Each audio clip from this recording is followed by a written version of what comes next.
ঘুরে দেখছি রে বেটা, আমি যে রাস্তাতে যাচ্ছি রে বেটা, এই রাস্তাতে তোমার আব্বা জান গিয়েছিল বেটা, জীবিত ঘুরে নি রে বেটা।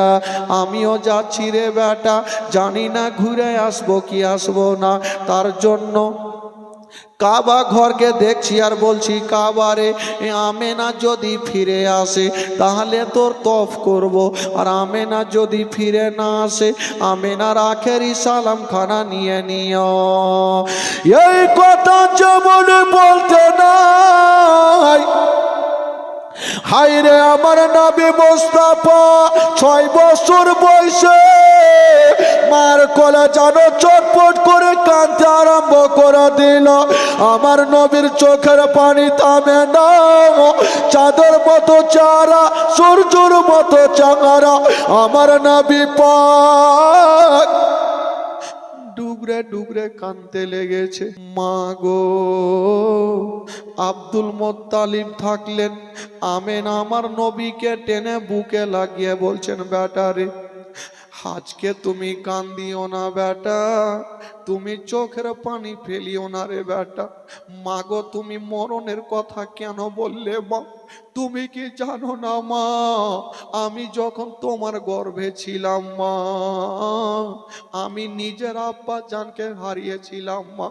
এখন মাত্র আমার 6 বছর মা, যদি তুমিও ছেড়ে চলে যাও মা, আমার সারা জীবন অন্ধকার হয়ে যাবে। মা আমেনা আমার নবীর চোখের পানি মুছে দিচ্ছেন বাবা, আর আমার নবীকে টেনে বুকখানে ভরে নিয়েছে। বাবা গো, আমার নবীর চোখের পানি থামে না, বাপের কথা মনে পড়ে গেছে। আল্লাহ গো, আমি মায়ের গর্ভে থাকতে আব্বা জানকে হারিয়েছিলাম। হায় রে মা আমেনা, আমার নবীকে সান্ত্বনা দিয়া বলছেন, বেটা রে তুমি চোখের পানি ফেলবে না বেটা, তুমি কান্দিও না, আমি সব সহ্য করিব, তোমার চোখের পানি দেখতে পারবো না। বেটা কান্দিও না বেটা, চলো তোমাকে নিয়ে যাব তোমার নানির দেশ বেটা। মা আমেনা আমার নবীকে কোলে নিয়ে দুলদুল চলছে ভাই, পৌঁছে গেল মদিনায়। হায়রে আমার নবীর চেহারা, একটা মেয়ে চলে আসলো আমেনা, অনেক দিন পর তোমার বাবা মায়ের দেশে ফিরেছো, তোমার লাডলাকে নিয়ে একদিন আমার বাড়িতে দাওয়াত নিয়ে নাও। আর একটা মেয়ে চলে আসলো আমেনা, একদিন আমার বাড়িতে দাওয়াত নিয়ে নাও। এ দাওয়াত খেতে খেতে বন্ধুরা একটা মাস কেটে গেল। আচ্ছা বলুন তো বাবা, আব্দুল মোত্তালিব কদিনের ছুটি দিয়েছিল? 1 সপ্তাহর ছুটি দিয়া যখন একটা মাস কেটে গেল, উম্মে আয়মান বলছেন, আমেনা তুমি কি দিন গন্তি করেছো? মক্কা থেকে আসা কদিন কাটলো? বললো না আমেনা, মক্কা থেকে আসা প্রায় 1টা মাস কেটে গেল। যেমন এই কথা বলতে নাই, মা আমেনার মাথার ওপরে মনে হচ্ছে পাহাড় চেপে গেল। আল্লাহ, আমার শ্বশুর আব্বা কত না কাঁদছে, আমার শ্বশুর আব্বা আমাকে 5টা মিনিট না দেখলে থাকতে পারে না, আমার শ্বশুর আব্বা কত না কাঁদছে। আয়মান রে দেরি করো না, সামানপত্র বেঁধে নাও, এখনই আমরা মক্কা নগরে যাব। আমার আল্লাহ বলছেন, আমেনা রে আমি আল্লাহ তোমাকে মক্কা নগর যেতে দেব না, মক্কা নগর পৌঁছাতে দেব না। মা আমেনা সামানপত্র বেঁধে নিয়া বাবা দুলদুলে চেপে গেল। ওরে যুবকেরা শুনেন বাবা, কলেজা ফেটে যাবে। মা গো, আমেনা মক্কা যাওয়ার জন্য দুলদুলে চেপে গেছে। যেমন দুলদুলে চেপে গেছে মা, ওই দুলদুল যেন চলতে আরম্ভ করেছে না। ওরা যুবকেরা দুলদুল যেমনই চলে গো, ঘর নাই, চলতে লেগেছে। আমেনা বলছে না এমান একটু দাঁড়াও। যেমনই বাবা দাঁড়িয়ে গেছে, আমেনা নেমে গেল আর একটা গাছের তলাতে বসে গেল। যেমনই বসেছেন মা, ওই গাছের তলার এক মুঠি মাটি হাতে নিয়েছে আর নাকে লাগিয়ে শুঙে দেখছে। আর যেমনই শুঙেছেন বাবা, আমেনা যেন ডুগরে ডুগরে কাঁদতে লেগেছে। আমার নবী চলে আসলে, মা গো মা, তুমি গাছের তলার মাটি কেন শুঙে কাঁদলে মা? কি এমন হয়ে গেল মা? মা আমেনা কেন গাছের তলার মাটি শুঙে কাঁদছে বাবা? যেই গাছের তলার মাটি আমেনা শুঙে গো, ওই গাছের তলাতে মা আমেনার স্বামী হযরতে আব্দুল্লাহর ইন্তিকাল হয়েছিল। স্বামীর ইন্তিকাল হয়েছিল গাছের তলাতে। আমেনা যেন কাঁদতে আরম্ভ করেছেন বাবা। আমার নবীকে টেনে আমেনা বুকে লাগিয়েছেন। বাবা গো, একবার কপালে চুমা খাই, একবার গালে চুমা খাই, একবার মুখে চুমা খাই। আমার নবী বলছেন, মা গো তুমি আমাকে এত আদর কেন করছো মা? এত চুমা কেন খাচ্ছ মা? আমেনা বলছেন, বেটা রে, ওরে লাডলা দুলারা, আমার পেটে যে ব্যথা উঠে গেছে রে বেটা, মনে হয় আমি আর মক্কা-নগর যেতে পারবো না। বলুন সেই সমাতের দৃশ্যটা কেমন ছিল বাবা? চাঁদের মতো চেহারা, সূর্যর মতো চেহারা। আমার নবী আর দিলখানা থামতে পারলেন না, মা মা বলে কাঁদতে আরম্ভ করেছে। ও মেহমান পার্শ্বে দাঁড়িয়ে দাঁড়িয়ে কান্দে। আমেনা বলছেন, বেটা রে, আমি এই জন্য রাস্তা দিয়ে আসলাম বেটা, তোমাকে একটা জিনিস দেখাবো বেটা। মা কি জিনিস বলো? বলছে, বেটা রে, আমার আঙুলের দিকে তাকিয়ে দেখো বেটা, কিছু দেখা যায় কি না। আমার নবী তাকিয়ে দেখছেন বাবা। মা গো, যেমনই তাকিয়ে দেখছেন মা, কিছু দেখা যায় না। আমার নবী বলছেন, মা গো, শুধু সামনে কোনো লোক নাই মা, শুধু মাটি উঁচু হয়ে আছে। আমেনা বলছে, বেটা রে, ওটা মাটি নয়, মাটি নয়, ওই জায়গাতে তোমার আব্বা জান শুয়ে আছে। তোমার আব্বা জান শুয়ে আছে রে বেটা। মা আমেনা স্বামীর কবরখানা যেমনই দেখেছেন মা, ওই মায়ের যেন কলেজা খানা ফেটে গেল। আমার নবী বাপের কবরখানা দেখেছেন বাবা, আমার নবীর অন্তরখানা ফেটে গেল। আমার নবী কাঁদতে লেগেছে। মা আমেনা বলছে, বেটা রে, তুমি কান্দিও না রে বেটা, কান্দিও না। তোমার আব্বা জানিয়া তো দূরে চলে গেছে, আর কখনো ফিরে আসবে না রে বেটা। ওরে লাডলা দুলারা, আমি এই জন্য তোমাকে এই রাস্তা দিয়ে আসলাম বেটা, মাঝে মধ্যে তোমার আব্বা জানের কবরটা জিয়ারত করিও, তোমার আব্বা জানকে ভুলে যেও না। হায় রে নবী মুস্তাফা, নাবি আমার মার বুকে লেগে গেছেন আর বলছেন, মা মা গো, আমি তো বাপের কবরখানা দেখলাম মা, চলো তোমাকে নিয়ে একটু মক্কা-নগর যাব মা, কারণ দাদুজান কত না অপেক্ষা করছে মা। মা আমেনা বলছে, বেটা আমি যেতে পারবো না। কেন মা? বলছেন, বেটা রে, আমার পেটে ব্যথা উঠে গেছে, আমেনার তলপেটে ব্যথা উঠে গেছে, আমেনা যেন কাঁদতে লেগেছে। মা আমেনা বুঝে গেল আমি আর মক্কা নগরে যেতে পারবো না। আমার নবীকে ধরে সান্ত্বনা দিচ্ছেন আর বলছেন, বেটা রে আমি তোমার মা, তোমাকে একটা কথা বলবো বেটা, মক্কা নগরে যদি কেউ তোমাকে পাথর মেরে দেয় বেটা, খবরদার তুমি পাথর মারিও না। যদি কেউ তোমাকে গালি দিয়ে দেয় বেটা, খবরদার তুমি গালি দিও না, সহ্য করিও। যদি তুমি পাথর মেরে দাও, জানি না ওই ছেলের বাপ মায়েরা দৌড়িয়ে আসিবে, তোমার ওপরে আক্রমণ করবে, আমি থাকবো না, তোমার বাপ থাকবে না, কে তোমার পার্শ্বে দাঁড়াবে? মায়া মেনা এইগুলা কথা বলছেন আর আমার নবী ডুগরে ডুগরে কাঁদছেন। মার চেহারা খানা দেখছেন আর আমার নবী যেন ডুগরে ডুগরে কাঁদছে। মা গো মা, তোমাকে নিয়ে মক্কা নগরে যাব। বাবা গো, মায়া মেনা দেখছেন, আল্লাহ গো যদি আমার ইন্তিকাল হয়ে যায়, আমার বেটাকে আমি কার কাছে রেখে যাব? এখানে তো কেউ নাই। ওই একটা মেয়ে ছিল উম্মে আয়মান, উম্মে আয়মানের হাতখানা ধরেছেন আর বলছেন, আয়মান রে, এই ছেলের বাবাও তুমি, মাও তুমি, আমি তোমাকে সঁপে দিলাম। ওরে আয়মান শোনো, মক্কা নগরে যদি কোনোদিন খাবার তৈরি করবে, তোমার ছেলের মুখে পরে দিও, আগে এই ইয়াতিমের মুখে দিও।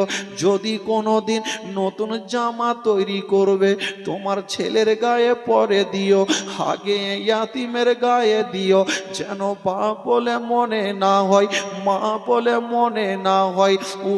আয়মান বলছেন, আমেনা তুমি চিন্তা করো না, আমি মায়ের মতো ভালোবাসবো, জীবনে মনে হতে দেব না যে ছেলের মা জগতে বেঁচে নাই, এই ছেলের আব্বা জগতে বেঁচে নাই। মা আমেনা আমার নবীকে রেখে দিয়া সারা জীবনের মতো শুয়ে যাচ্ছেন। বাবা চোখটা বন্ধ করতে যাচ্ছেন, আমার নবী বলছেন, মা গো মা গো মা, আমার দাদু জান কত অপেক্ষা করছে, মা চলো তোমাকে নিয়ে যাব। আমেনা আমার নবীর দিকে দেখছেন গো আর বলছেন, বেটা আমি আর যেতে পারবো না। এই কথা বলে আমেনা চোখটাকে বন্ধ করে নিয়েছেন। বাবা যেমনই বন্ধ করে নিয়েছেন গো, আমার নবী ভাবছেন, আল্লাহ হয়তো আমার মা এত দূর থেকে এসেছে, হয়তো খাসতে গেছে, একটু আরামে ঘুমিয়ে যাক, ততক্ষণ আমি যাব আর আমার আব্বার কবরটা জিয়ারত করব। কবরটা জিয়ারত করা শেষ হবে, মাকে বুকে করে নিয়া মক্কা নগর চলে যাব। আমার নবী ভাবছেন, আল্লাহ আমার মা তো শুয়ে গেছে, আমার মা একটু আরাম করুক, ততক্ষণ আমি যাব আর আমার বাপের কবরখানা জিয়ারত করব। এদিকে আমার মার ঘুমটা ভাঙবে, মাকে বুকে করে নিব, মাকে বুকে করে নিয়ে আমি দাদু জানের কাছে যাব। 6 বছর বয়সে আমার নবী মার কাছে দাঁড়িয়ে আছে। উম্মে আয়মান বলছেন, বেটা বেটা রে চলো বাড়ি চলো। মা আমি একটু যাই, একটু আব্বার কবরটা জিয়ারত করব, মার তো ঘুম ভাঙবে, তখন মাকে আমি নিয়ে যাব, কারণ আমি মাকে রেখে যাব না। আমার নবী চলে গেছেন কবরের কাছে, বাপের কবরের কাছে দাঁড়িয়ে দাঁড়িয়ে আমার নবী ডুগরে ডুগরে কাঁদছেন, আব্বা গো আব্বা গো, আমি কোন দোষ করেছিলাম আব্বা, আমাকে ছেড়ে চলে গেলেন আব্বা। বাবা গো, যার বাবা দুনিয়াতে বেঁচে নাই তার দুনিয়াতে কিছুই নাই, বাবা গো, ছোট ছোট বাচ্চারা যদি জানতে পারে নিজের বাবা দিল্লি বোম্বাই থেকে আসছে, ওই বাচ্চা রাস্তাতে দাঁড়িয়ে থাকবে আর শুধু রাস্তার দিকে দেখবে আর বলবেন, আল্লাহ আমার আব্বা যদি আসে আমার জন্য খাবার নিয়ে আসবে। বাপের হাতের দিকে দেখে থাকবে। আমার নবী ওই জিনিসটা পেল না রে বাবা। আমার নবী বাপকে দেখতে পেল না। আমার নবীর সেদিন এত কান্না কেঁদেছিল, আমার নবীর কান্না দেখে সমস্ত ফারিস্তাদের চোখে পানি এসেছিল। ওরে যুবকেরা, আমার নবী মুস্তাফা সেইখান থেকে বাবা গো চিন্তা করছেন, আল্লাহ হয়তো আমার মায়ের ঘুমটা ভেঙে গেছে, আমি যাব আর মাকে বুকে করে নিয়ে মক্কা নগরে যাব। যেমনই মার কাছে আসছেন গো, মায়ের ঘুমটা এখনো ভাঙেনি। ভাঙবে কেমন করে? মা একদিন তো ঘুমায়নি, মা সারা জীবনের মতো ঘুমিয়ে গেছে। আমার নবী বলছেন, উম্মে আয়মানকে বলছেন, চাচি মা, আমার মা তো এত লম্বা ঘুম কোনোদিন ঘুমায়নি, আজকে কেন ঘুমিয়ে আছে আমার মা? আমার মা কেন জাগে না? আমার মাকে একবার জাগাও, আমি মাকে নিয়ে যাব মক্কা নগরে। আমার নবী ভাবছেন, আল্লাহ মায়ের নিঃশ্বাস চলে কিনা দেখি। নিজের কানখানা যেমনই মায়ের সিনাতে লাগিয়েছে, বাবা মা আছে গো, কিন্তু মায়ের নিঃশ্বাস চলে না, মায়ের নিঃশ্বাস চলে না। আমার নবী ভাবছেন, আল্লাহ আমার মায়ের নিঃশ্বাস কেন চলে না? উম্মে আয়মান বলছে, বেটা রে, তোমার মা এত দূরে চলে গেছে আর কখনো তোমাকে ছেলে বলে বুকে নেবে না। কেন? আমার মা তো এক্ষুনি কথা বলছিল, আমার মা তো আমাকে এক্ষুনি বুকখানে জড়িয়ে ধরলো, আমার মা কেন কোলে নেবে না? আমার মা কেন আমাকে বুকখানে জড়িয়ে ধরবে না? মা ছাড়া আমি কিছু বুঝি না। মা, মা গো, মা একবার তুমি জেগে যাও, মা আমাকে একবার বুকখানে জড়িয়ে ধরো মা। উম্মে আয়মান বলছেন, বেটারে আর মা মা বলে কান্দিও না।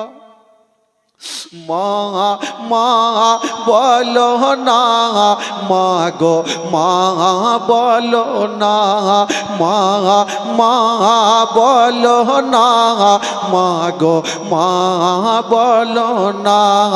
মায়ের সেবা না করিলে জান্নাত মিলবে না। মা মা বলো না, মা গো মা বলো না, মা মা বলো না, মা গো মা বলো না। মায়ের সেবা না করিলে নেকি মিলবে না। মা মা বলো না, মা গো মা বলো না, মা মা বলো না, মা গো মা বলো না। ও গো আম্মা কোথায় গেলে আমারে ছাড়িয়া? ও গো আম্মা প্রাণে একাই আমার ভালো লাগবে না। ও গো আম্মা যেও না ছেড়ে, ও গো আম্মা যেও না ছেড়ে আমায় চলিয়া। মা মা বলো না, মা গো মা বলো না, মা মা বলো না, মা গো মা বলো না। মায়ের সেবা না করিলে নেকি মিলবে না। মা মা বলো না, মা গো মা বলো না, মা মা বলো না, মা গো মা বলো না। ও গো আব্বা কোথায় গেলে আমারে ছাড়িয়া, ও গো আব্বা প্রাণে একাই আমার ভালো লাগবে না, ও গো আব্বা যেও না ছেড়ে আমায় চলিয়া, মা মা বলো না, মা গো মা বলো না, মা মা বলো না, মা গো মা বলো না। মা একবার চলো মা। উম্মে আয়মান বলছেন বেটা আর মা মা বলে কাঁদিও না বেটা, তোমার মা এত দূরে চলে গেছে বেটা, আর কখনো তোমাকে ছেলে বলে বুকে নেবে না। আমার নবী মাকে হারালেন, মায়ের গর্ভে থাকতে আব্বাকে হারালেন, 6 বছর বয়সে আমার নবী মাকে হারালেন। সকলে পড়ুন ইন্না লিল্লাহি ওয়া ইন্না ইলাইহি রাজিউন। বাবা কেউ যদি নিজের মাকে হারাই গো, নিজের চোখের সামনে যদি মাকে হারাই, বলুন ওই সন্তানের অবস্থা কি হতে পারে। যারা মাকে হারিয়েছে তারা জানে মা হারার ব্যথা কতটুকু হয়। যারা মাকে হারিয়েছে সে ভালো করে জানে মা না থাকলে তার অবস্থা কি হতে পারে। মা ছাড়া জগতে কিছু নাই মা। আপনি পৃথিবীতে সব খুঁজে পাবেন গো, কিন্তু মার মতো একটা মা পাবেন না। ওই নবী পাক যখন মাকে হারালেন চোখের পানি থামে না। চাঁদের মতো চেহারা, সূর্যের মতো চেহারা আমার নবী মার সামনে দাঁড়িয়ে দাঁড়িয়ে ঢুকরে ঢুকরে খাচ্ছে। উম্মে আয়মান সান্ত্বনা দিচ্ছেন বেটা চলো তোমার দাদু যেন অপেক্ষা করছে, বেটা চলো। আমার নবী মুস্তাফা যেমনই বলছেন ঠিক আছে মা চলো। আমার নবী মাকে হারায়া যেমনই বাবা গো যেতে আরম্ভ করেছেন, বাবা আমার নবী পিছনে তাকিয়ে তাকিয়ে মাকে দেখছেন, বাপেকে দেখছেন। বাবা ওরে যুবকেরা, চলতে চলতে আমার নবীকে একটা কথা বললেন উম্মে আয়মান, ওরে লাডলা দুলারা, অনেক দিন পর আমি তোমার বাড়ি ফিরছি বেটা। তোমার মা যদি থাকতো তবে তোমার দাদু জানের জন্য কিছু ফলমূলগুলো কিনে নিত। ওরে লাডলা দুলারা, তুমি 1 পা 2 পা করে তোমার দাদু জানের কাছে যাও, আর আমি তোমার দাদু জানের জন্য কিছু ফল কিনে এলি। উম্মে আয়মান বাজারে গেল আর আমার নবী দাদর দিকে চলতে লাগলো। ওই দিকে আব্দুল